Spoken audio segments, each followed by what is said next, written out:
샬롬. 읽기 두 번째. 다양한 사고로 여러 주제 찾기. 다양한 사고로 여러 주제 찾기.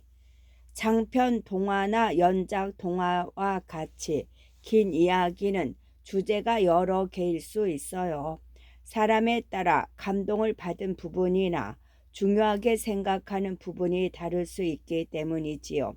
따라서 글을 읽을 때는 다양한 사고로 여러 가지 주제를 찾을 수 있어야 해요. 다양한 사고를 하려면 어떤 읽기 자세가 필요할까요? 풍부한 독서력이 필요하고 다방면의 독서가 필요하고 즐겁게 읽어야 하고 생각하면서 읽어야 되지요. 작품 속의 인물이 되어 작가가 의도하는 바를 이해하려고 노력하고 중요한 문장이나 글귀는 메모하는 습관을 가져야 합니다. 한 가지 질문에 수십 개의 답을 하니 또 다시 질문했다가는 언제 밥을 먹을지 모르니까요.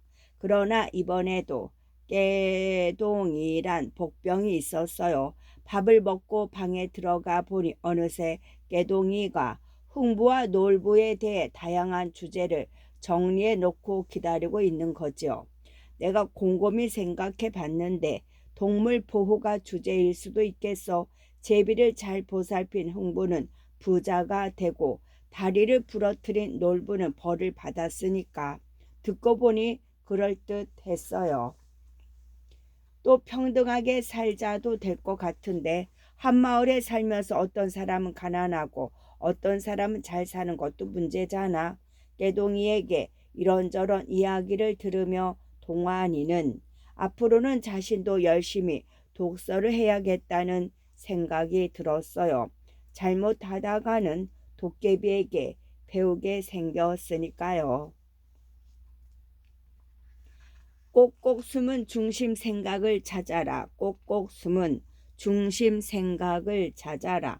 중심 문장으로 중심 생각을 짐작해요. 한 편의 글을 제대로 이해하려면 글 전체의 중심 생각을 찾아내는 일이 무엇보다 중요합니다. 그런데 중심 생각을 찾으라고 하면 중심 문장과 헷갈리는 친구들이 많지요. 중심 문장이 문단에서 중요한 내용을 담고 있는 문장이라고 한다면 중심 생각은 글쓴이가 글 전체에서 말하고자 하는 것, 즉 주제를 뜻합니다. 하나의 문단에는 하나의 중심 생각이 담겨져 있기 때문에 문단에서 중심 문장을 찾으면 글쓴이가 말하고자 하는 것을 쉽게 짐작할 수 있지요. 그런 다음 문단에서 중심 문장을 찾아볼까요? 전기는 여러 가지로 우리에게 도움을 준다. 전기는 정든 불을 밝혀 우리에게 환한 빛을 준다. 또 전동기를 돌려 중심의 커다란 기계를 움직이게 하기도 하고 가정의 세탁기, 선풍기 등을 돌게 하는 동력원으로 우리에게 도움을 주기도 한다. 이 글에서 중심 문장은 첫 번째 문장이에요. 이 문장은 뒤로 나오는 다른 문장들을 대표하기 때문이죠.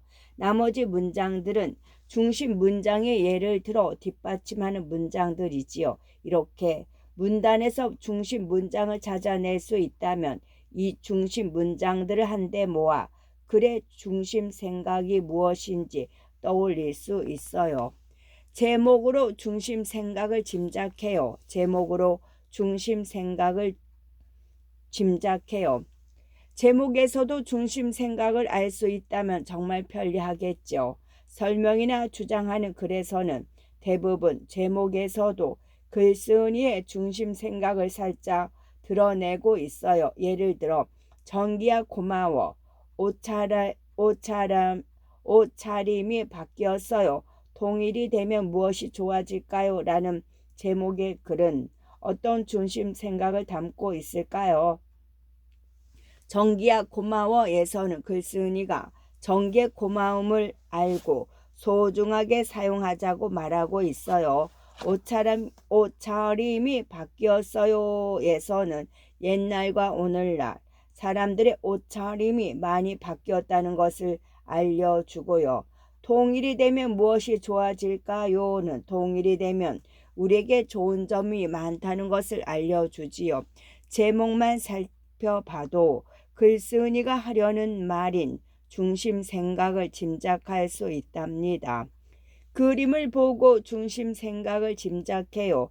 그림을 보고 중심 생각을 짐작해요. 글과 함께 주어진 그림이나 사진에서도 글의 중심 생각을 짐작할 수 있어요. 첫 번째 그림은 옛날 사람들의 가족 사진이고 남자와 여자, 어른과 아이가 다른 모양의 한복을 입고 있네요.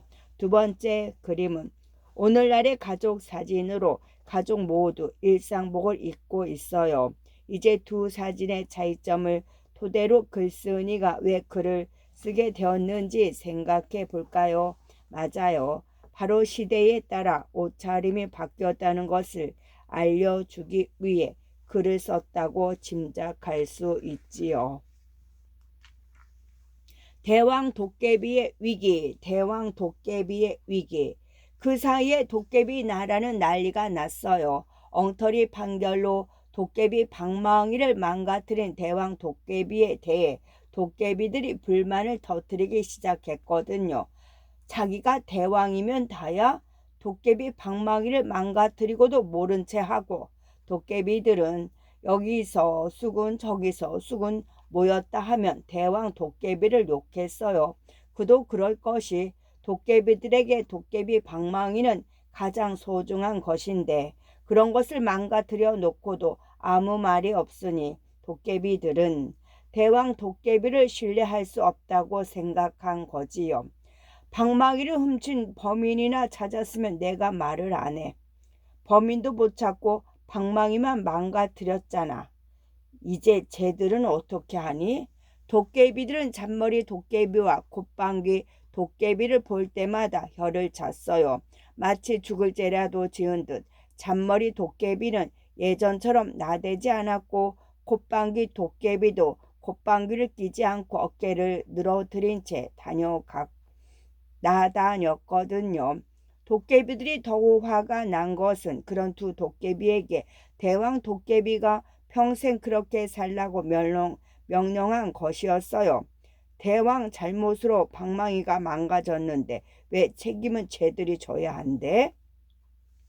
신뢰는 어떤 대상을 굳게 믿고 의지하는 것을 말해요. 신뢰와 비슷하게 쓰이는 말에는 믿음이 있지요. 그러니까 나쁜 대왕이지. 날이 갈수록 말은 많아지고 말이 많아질수록 대왕 도깨비의 입장은 점점 난처해졌어요.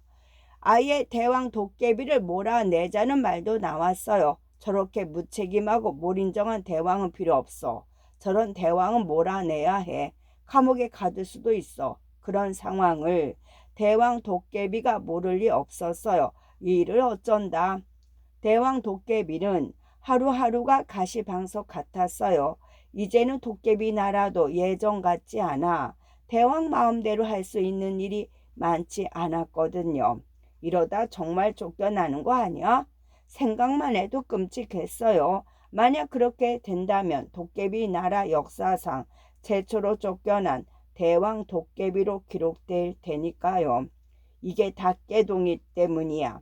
대왕 도깨비는 깨동이를 원망하기 시작했어요. 난처는 이럴 수도 없고 저럴 수도 없어. 저신하기 곤란한 상황을 가리킬 때 쓰이는 말이지요. 비슷한 말로는 난감이 있답니다. 처음에는 잔머리 도깨비와 콧방귀 도깨비가 방망이를 쪼개도록 놔두었기 때문이라고 생각했는데 가만히 생각해 보니 그게 아닌 거예요. 깨동이가 솔로몬 왕의 지혜만 이야기하지 않았다면 방망이를 쪼개라고 하지 않았을 테니까요. 대왕 도깨비는 깨동이에게 책임을 묻기 위해 마을 시장으로 불러냈어요. 요즘 도깨비들의 관심이 대왕 도깨비에게 쏠려 있었기 때문에 동굴 안에서 얘기하기가 부담스러웠던 거지요. 또 사람 마을로 가는 금지령을 푼 뒤로 도깨비들이 뻔질나게 밖을 드나드는지라 사람들 틈에 숨기 좋은 시장을 택했던 거지요. 대왕 도깨비는 깨동이와 함께 감투를 쓰고 시장을 거닐며 이야기했어요. 너 때문에 내가 쫓겨나게 생겼다. 그러니까 깨동이 네가 알아서 일을 수습해라. 만약 못하면 너도 방망이를 빼앗길 줄 알아라. 대왕 도깨비는 깨동이를 보자마자 욱박 질렀어요. 저는 그런 뜻에서 한 말이 아닌데 대왕님이 잘못 이해하시고. 깨동이는 변명을 했지만 궁지에 몰린 대왕 도깨비에게 그런 게 통할 리 없었지요. 오히려 눈을 부라리며 어디서 주워 들었는지 읽기에 대해 충고까지 한마디 하는 거예요. 그러니까 앞으로는 생각을 좀 하고 읽어라. 여러 요소로 책의 내용을 예측하며 읽는 것도 중요하지만 그 글이 가져올 영향도 예측하면서 읽으라고. 깨동이는 어이가 없었어요. 대왕 도깨비야말로 자신이 한 말을 단순하게 받아들여서 이를 그르쳐 놓고 무슨 억지인가 싶었지요. 그런데 듣고 보니 그렇게 읽으면 글을 훨씬 적극적으로 능동적으로 읽을 수 있을 것 같다는 생각이 들었어요.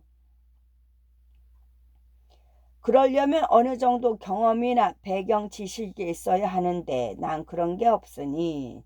변명은 변자는 분별할 변, 명자는 밝을 명, 어떤 잘못에 대하여 구실을 대며 그 까닭을 말하는 게 변명입니다.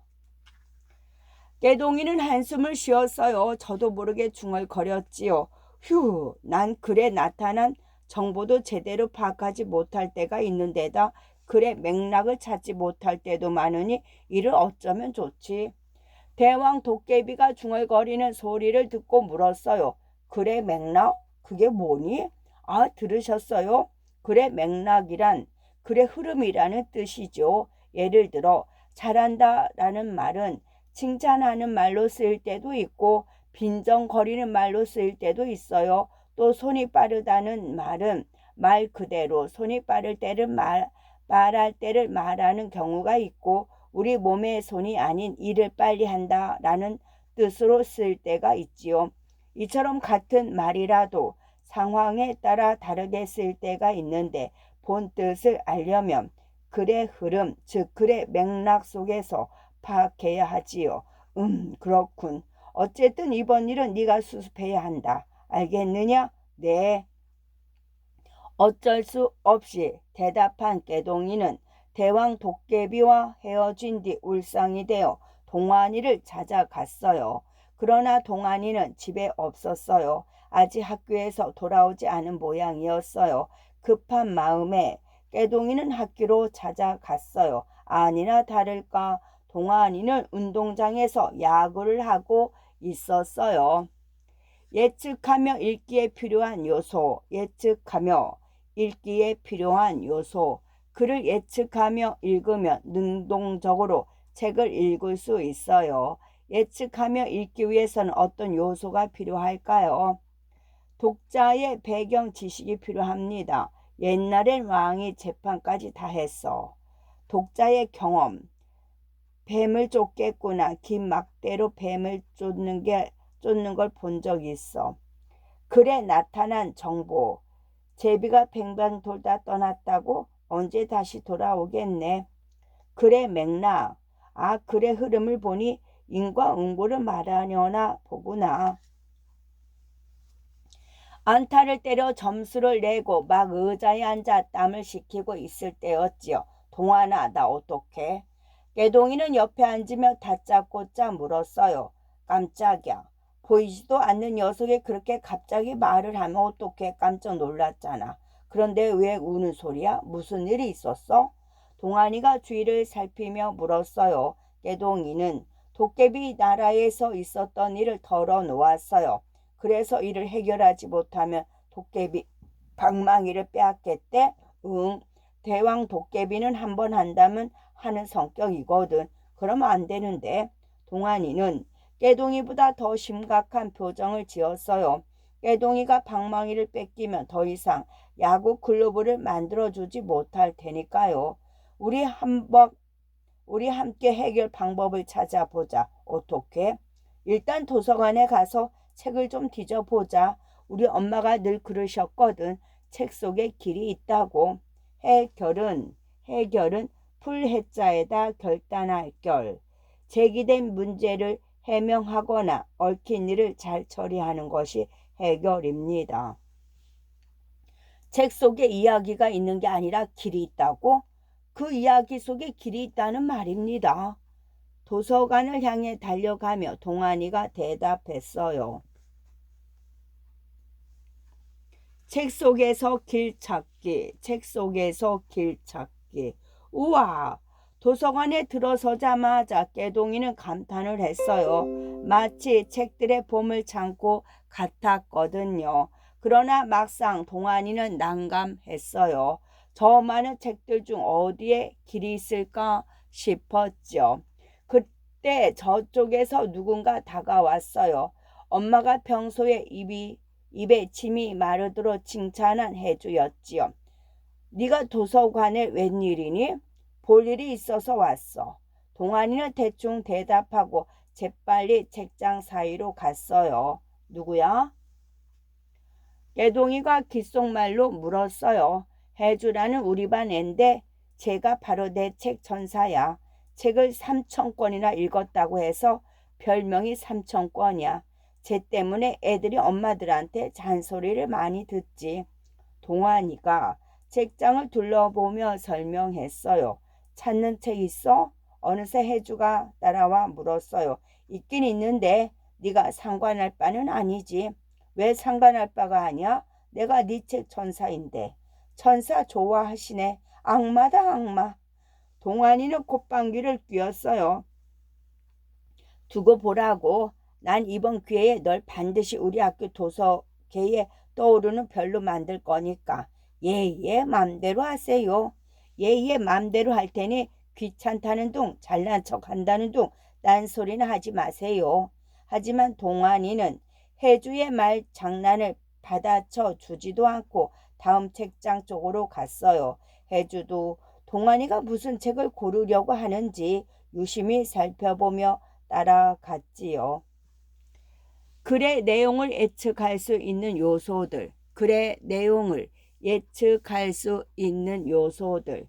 책을 구성하는 요소에는 여러 가지가 있어요. 이러한 요소들을 이용하여 책의 내용을 예측할 수 있지요.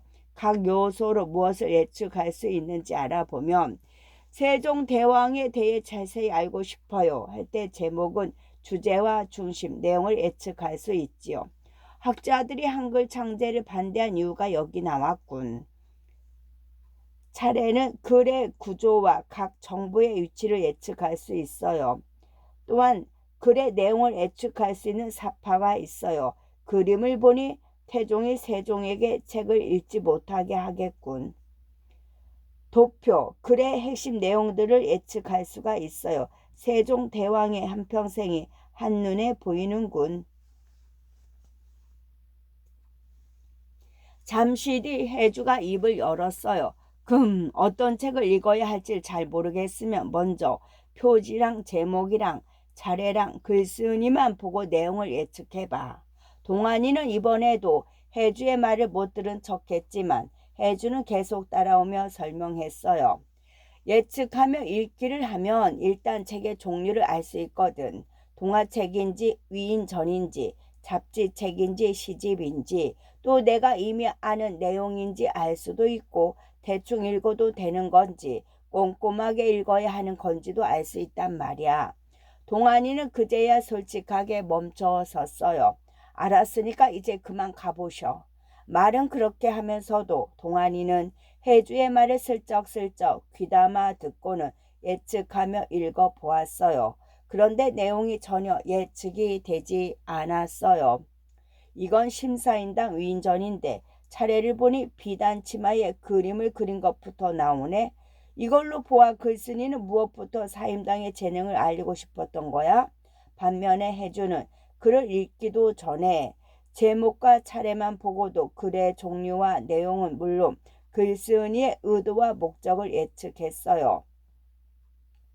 한날 한시에 태어나 똑같이 생긴 왕자와 거지는 서로 옷을 바꿔 입고 왕자는 거지 노릇을 하고 거지는 왕자 노릇을 하는데 둘은 이대로 신분이 바뀌는 걸까? 아니야. 왕자가 거지 노릇을 하는 동안 백성들이 얼마나 힘들게 사는지 깨닫는 걸 보면 글쓴이가 마지막에 반전을 숨겨놓은 것 같아. 그리고 어려운 백성들의 삶을 살펴주어야 한다는 글쓴이의 의도도 짐작할 수 있지. 반전을 예측한다고? 반전을 예측한다고. 혹시 복선이라는 말 들어봤나요? 복선이란 이야기책에서 앞으로 생길 상황을 미리 넌지시 알려주는 것을 말해요. 대부분의 독자들은 글쓴이가 글 속에 심어놓은 복선을 눈치채지 못하고 갑자기 펼쳐지는 반전에 놀라는 경우가 많은데 노련한 독자들은 군데군데 있는 복선으로 결말을 예측하지요. 예를 들어 현진건의 운수 좋은 날의 앞부분에서 겨울비가 추적추적 내리는 장면은 제목과는 달리 어두운 결말을 암시하는 복선이에요.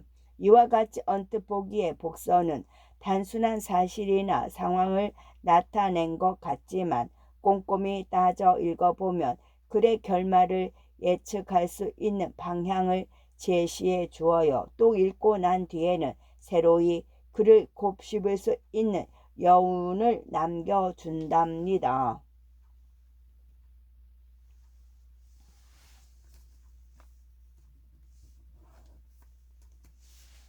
해주는 왕자와 거지를 읽으면서는 글에 제시된 정보를 바탕으로 다음에 나올 내용과 결말을 예측함과 동시에 글쓴이의 주장이나 의도도 파악했어요.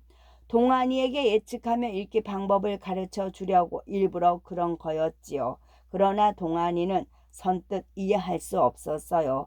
해주의 말에 관심 없는 척 하려고 일부러 딴청을 피우며 이야기를 들었거든요. 에이 모르겠다. 결국 동안이는 들고 있던 책들을 도로 꽂아 놓았어요. 그러고는 도서관 책상에 털썩 앉았지요. 해주가 동안이 맞은편 책상에 앉으면서 싱긋 웃었어요. 너 내 얘기 듣는 둥 마는 둥 하면서도 다 듣고 있지. 내가 모를 줄 알아? 그러자 동안이가 발끈하며 소리쳤어요. 반전은 글을 읽다 보면 전혀 예상하지 못한 상황이 나타날 때가 있어요. 이와 같이 일이 어떠한 상태로부터 그 반대 상태로 급격히 변화하는 것을 반전이라고 합니다. 내가 언제? 얘가 생사람 잡고 있어. 하지만 강한 부정은 강한 긍정이라는 눈치 빠른 해주가 이를 모를 리가 없었지요. 해주는 속으로 웃으며 일부러 속은 척하면서 설명을 이어나갔어요. 아니면 말고 하지만 잘 들어둬. 좋은 성적을 거두는데 다 도움이 된단 말이야. 부정은 어떤 사실에 대해 그렇지 않다고 단정하거나 옳지 않다고 반대하는 것을 말해요. 이와 반대되는 말은 긍정이 있지요. 예측하며 읽기의 과정을 살펴보면 글을 예측하며 읽을 때 읽기 전과 읽는 도중 그리고 읽은 뒤에 예측할 수 있는 상황이 달라져요. 책을 읽는 과정에 따라 어떤 점을 예측하는 게 알맞은지 알아보면 읽기 전은 제목, 표지, 사진, 글쓴이에 대한 정보를 바탕으로 글의 내용, 글쓴이의 의도를 예측하고 읽는 도중은 글쓴이의 주장과 의도를 예측하고 글쓴이의 주장을 뒷받침할 논거 예측하고 글의 내용을 바탕으로 다음에 나올 내용을 예측하고 글의 짜임과 마지막 내용을 예측합니다. 읽은 후는 글이 읽는 이와 사회에 미칠 영향을 예측하지요. 어디까지 했더라? 그렇지. 이처럼 예측하며 읽기를 하면 책 전체를 읽지 않아도 어느 정도 책의 내용을 가늠할 수 있어. 그런데 책을 예측하며 읽을 때 읽기 전과 읽는 도중 그리고 읽은 뒤에 예측할 수 있는 상황이 달라져. 먼저 책을 읽기 전에는 제목, 차례 등으로 글의 내용과 글쓴이의 의도를 예측할 수가 있지. 그러더니 해주는 조금 전에 상황을 다시 한번 떠올리게 했어요. 아까 내가 심사인당 위인전의 제목과 차례만 보고 사임당의 재능을 알리고 싶었던 글쓴이의 의도를 알아챘지. 바로 그것처럼 하면 돼. 그럼 책을 읽는 도중에는 어떤 점을 예측할 수 있을까? 동안이가 반은 모르겠다는 듯 반은 관심 없다는 듯 말없이 어깨를 으쓱 했어요. 혜주는 가볍게 미소 지으며 말을 이었어요. 먼저 글의 내용을 토대로 결말을 예측할 수 있다는 점이 있지.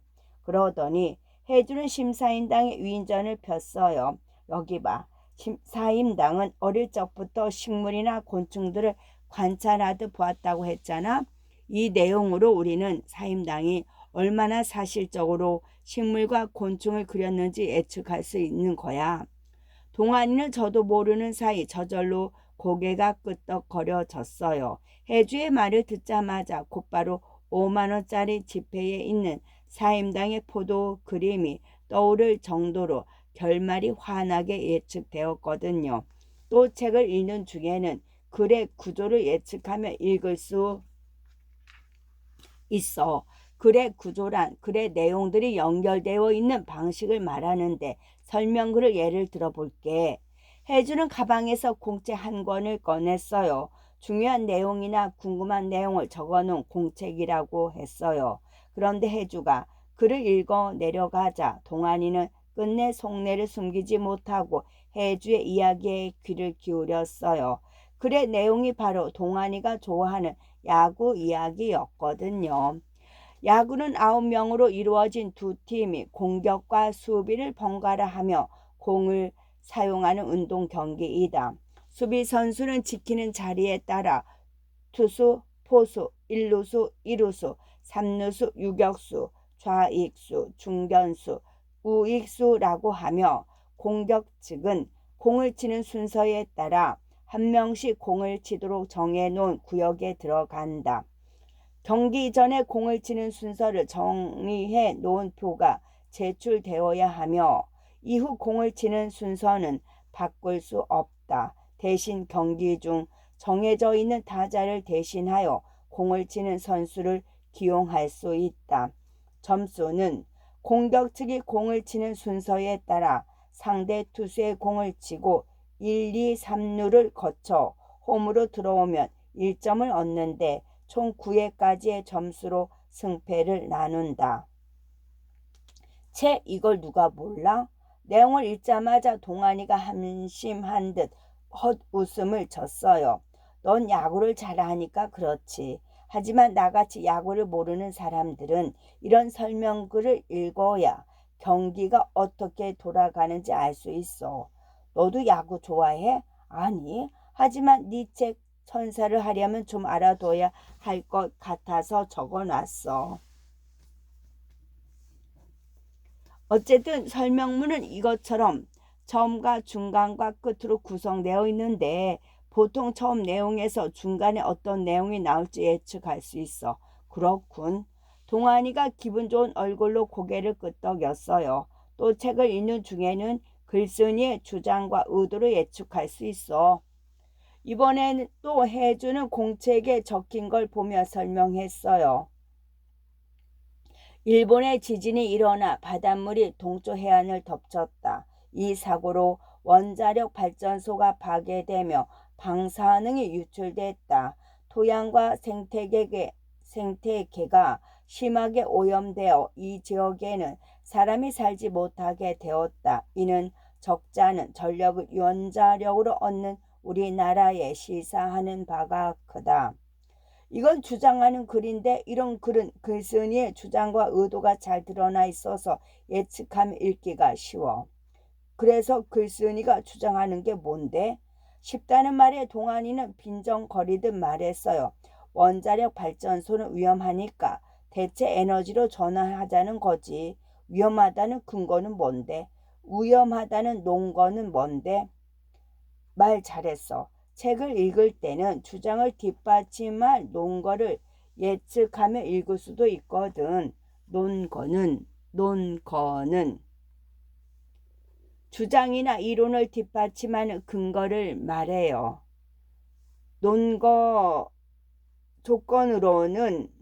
논거로서 갖추어야 할 조건으로는 우선 주제에서 벗어나서는 안 돼요. 또 대표성을 지녀야 하며 객관적이고 사실적이어야 합니다. 계속되는 동안의 빈정거림에도 해주는 진지하게 대답했어요. 우선 일본처럼 원자력 발전소가 폭발하면 방사능이 배출되기 때문이지. 또 설치하는 데 비용이 많이 들고 쓰고 난 뒤 남은 방사성 폐기물이 생태계에 해를 끼치지 않게 될 때까지는 수천 년에서 수십만 년이 걸리거든. 그렇군. 동안이는 그제야 심각한 표정이 되었어요.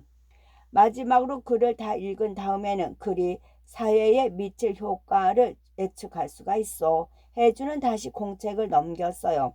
세상은 살만하다. 브레이크가 풀린 채 비탈길을 내려가던 차량을 온몸으로 멈춰 세우고 지하철 철로에 떨어진 노인을 구한 사람들이 있기 때문이다.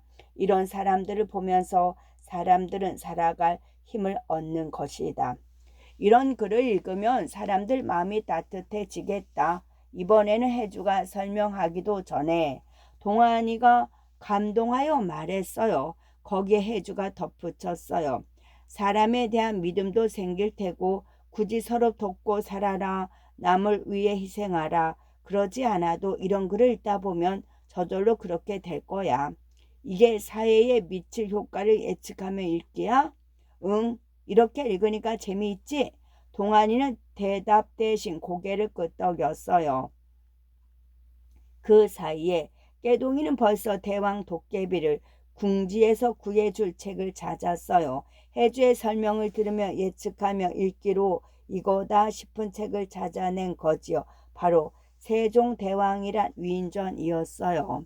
미치다는 영향이나 작용 따위가 대상에 가해지는 것 또는 그것을 가하는 것을 말해요. 그 외 공간적 거리나 수준 따위가 일정한 선에 닿는 것을 의미할 때도 있지요. 책에 빠진 사람들, 다섯 술에나 책을 읽어야 한다고요. 우리나라 초, 중고 학생들은 1년 동안 한 사람이 29.8권을 읽는데요. 매달 2권, 2권 이상 읽는 셈이니 많이 읽는 것이 아니냐고요? 과연 그럴까요? 중국의 유명한 시인이었던 두보는 시에서 남아 수도 오거서라고 말하며 모름지기 사람은 5수레의 책을 읽어야 한다고 했답니다. 그럼 5수레의 책이란 도대체 몇 권이나 되는 것일까요? 1000권? 아니면 3000권? 그보다 더 많을까요? 당시의 책은 우리가 읽는 요즘의 책과는 달랐어요. 종이에 글을 써서 책을 만드는 것이 아니라 대나무를 엮어 글씨를 쓴 죽간이라는 책이었거든요. 그래서 5수레를 가득 채운다 해도 고작 몇백 권을 넘기기가 쉽지 않았을 거예요. 그러나 당시에는 그 5수레의 책이 문자로 되어 있는 지식의 대부분이었다고 해요. 두보가 5수레의 책을 읽는다고 한 것은 당시의 모든 지식을 읽는다는 뜻이었다니 자신감이 대단한 사람이었어요. 책만 읽는 바보 이덕무.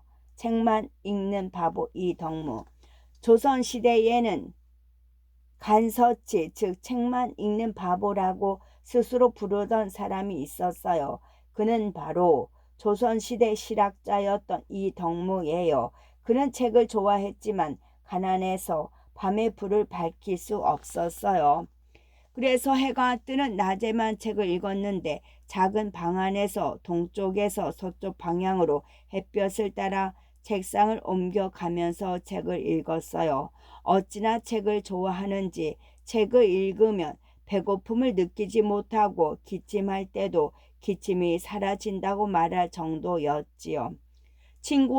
친구였던 박지원은 그런 이 덕물을 규장각에서 책을 검토하고 베끼는 관리로 추천했어요. 벼슬길에 오른 이 덕무는 정조를 도와 학문을 키워 나가는데 큰 역할을 했지요. 그래서 그는 스스로를 가르쳐 책만 읽는 바보라고 불렀지만 후손들에게 가장 사랑받는 바보가 되었답니다. 조선시대 독서왕 김득신. 백곡 선생이라고 불리는 김득신은 조선 후기 최고의 시인이었지만 원래부터 시를 잘 짓고 머리가 뛰어난 사람은 아니었어요. 어릴 땐 천연두를 앓는 탓에 10살에 겨우 글자를 깨치고 20살이 되어 비로소 글 한 편을 지었을 정도로 머리가 나빴었다고 해요. 그래도 김득신은 포기하지 않고 같은 책을 읽고 또 읽어 뛰어난 시인이 되었어요. 그는 자신이 반복해서 읽은 책의 횟수를 독수기라는 책에 기록했대요. 이 기록에 따르면 1만 번 이상 읽은 책이 36권이나 되었다니 엄청난 독서왕이었죠. 망신을 당한 깨동이. 과연 세종대왕의 길이 있었어요. 위대한 왕이 남긴 발자취답게 따라갈 충분한 가치가 있었지요. 그 중에서도 깨동이는 세종대왕이 펼치신 문화정책을 대왕 도깨비에게 권유했어요. 백성을 위해 한글을 만드신 세종대왕의 뜻을 받들어 책에 나온 수많은 이야기를 도깨비들에게 들려주자는 것이었어요. 이야기를 듣다 보면 세상 보는 눈이 넓어질 테고 세상 보는 눈이 넓어지면 상대를 잘 이해하게 될 테니까요. 이번 기회에 책에 나온 이야기를 많이 들려주어 세상을 알게 해야 해요. 세상을 아는 데는 책보다 좋은 것이 없어요. 책을 통해 세상을 보는 눈을 넓혀주면 마음이 한결 너그러워져서 대왕님의 실수쯤은 얼마든지 용서할 거예요. 깨동이의 설득에도 대왕 도깨비는 선뜻 결정을 내리지 못했어요. 당장이라도 들고 일어날 것 같은 저 수많은 도깨비들을 과연 이야기로 달랠 수 있을까 싶었죠. 달리 뾰족할 수도 없긴 한데 대왕 도깨비는 고민하고 또 고민했어요. 그러다 마침내 주먹을 불끈 쥐며 결심했어요. 좋다. 여러 책을 편찬했던 세종대왕의 뜻을 이어받아 도깨비들에게 깨우침을 줘보자. 대왕 도깨비가 깨동이의 의견에 따르기로 결심한 이유는 궁여지책으로 한 번쯤 써볼 만한 방법이라고 생각이 들었기 때문이에요. 궁여지책은 달궁자 나물려 갈지 꾀책입니다. 궁한 나머지 생각다 못하여 짜낸 계책이지요. 워낙 이야기 듣는 걸 좋아하는 도깨비들이니 관심을 그쪽으로 돌리면 되겠다 싶었지요. 대왕 도깨비는 당장 도깨비들을 불러 모았어요. 갑자기 왜 부르는 거야? 미안하다고 사과하려고 그러나? 스스로 물러난다고 하려는 건 아닐까? 도깨비들은 왁자지껄 떠들며 공터로 모여들었어요. 내가 너희들을 모이게 한 이유는 이야기를 들려주기 위해서다. 대왕 도깨비는 일부러 당당하게 말했어요. 전에도 말했지만 요즘 우리 도깨비 나라는 매우 삭막하니 인정도 없고 배려도 없다. 그래서 허구한 날 싸움만 일삼고 있으니 오늘부터라도 재미있고 감동적인 이야기를 듣고 마음이 풍요로워지기를 바란다. 대왕 도깨비의 연설에 몇몇 도깨비들은 어이없어 했어요. 자기는 뭘 잘했다고? 대왕이 잘했으면 우리도 안 그랬지. 그러나 대부분은 반기는 눈치였어요. 무슨 얘기를 해줄 건데요? 대왕님이 직접 해줄 거예요? 기대에 차서 묻는 도깨비들도 있었어요. 대왕 도깨비는 대답 대신 깨동이를 소개했어요. 그동안 깨동이가 마을에 내려가 책을 많이 읽었단다. 그래서 아는 이야기가 많다는데 한번 들어보고 재미있으면 계속해 달라고 해라. 당당하다, 당당하다. 남 앞에 내세울 만큼 모습이나 태도가 떳떳하다는 뜻이에요. 비슷하게 쓰이는 말로는 늠름하다, 씩씩하다가 있어요. 대왕 도깨비의 소개에 깨동이가 앞으로 나와 어색하게 인사를 했어요.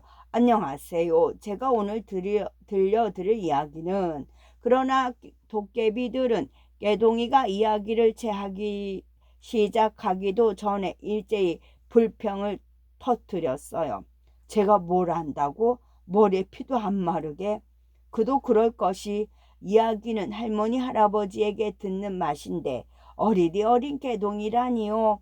예상치 못한 반응에 깨동이는 어찌해야 할 바를 몰랐어요. 그때 대왕 도깨비가 눈을 깜빡였어요. 상관 말고 시작하라는 뜻이었어요. 깨동이는 용기를 내어 며칠 전에 읽은 토끼전을 이야기하기 시작했어요. 옛날 남쪽 바다에 사는 용왕이 큰 병이 났어요. 순간 난리를 치던 도깨비들이 조용해졌어요. 그런데 아무리 좋은 약을 써도 병이 낫지 않았어요. 산에서 나는 약도 먹어보고 바다에서 나는 약도 먹어보고 하늘에서 나는 약도 먹어보았지만 계속 아프기만 했어요. 그래서 용왕은 신하들을 불러서 병의 원인부터 찾아보라고 했어요. 위가 나쁜 건지, 심장이 나쁜 건지, 간장이 나쁜 건지, 신장이 나쁜 거지, 그런 거 빼고 얘기해. 지루하니까. 도깨비들이 소리쳤어요. 지루하다는 말에 깨동이는 주춤했어요. 불평은 아니 불자, 평평할 평, 마음에 들지 아니하여 못마땅하게 여김 또는 못마땅한 것을 말이나 행동으로 드러내는 것을 말합니다. 세종대왕도 책 속에서 길을 찾았다고요? 세종대왕도 책 속에서 길을 찾았다고요? 세종대왕은 책을 많이 읽은 임금으로도 유명하지요. 아버지 태종이 아무리 춥거나 더워도 밤을 새워 책을 읽으니 나는 그 아이가 병이 날까 두려워 밤에 책 읽는 것을 금지시켰다고 할 정도였지요. 그러나 셋째 왕자인 세종이 왕위에 오르고 나이가 조선 최고의 임금으로 평가받을 수 있었던 것은 그러한 학구열과 학문적 역량 덕분이었다고 할 수 있어요. 세종대왕은 왕위에 오르자 자신의 학문적 역량을 마음껏 발휘하여 조선의 기틀을 다지는 한편 백성을 위해 한글을 창제하고 과학기술을 발전시켰으며 각 지역에 대한 정보를 수집하여 책으로 편찬했어요. 덕분에 인쇄 기술이 이전보다 10배나 발전하게 되었지요. 특히 나라의 법과 제도를 마련하는데 유학의 경전과 사설을 연구하고 여러 역사책을 비교 분석하는 과정을 거쳤어요. 그와 같이 세종대왕은 무슨 일이든 책 속에서 길을 찾고 책에서 배운 대로 실천했어요. 끝.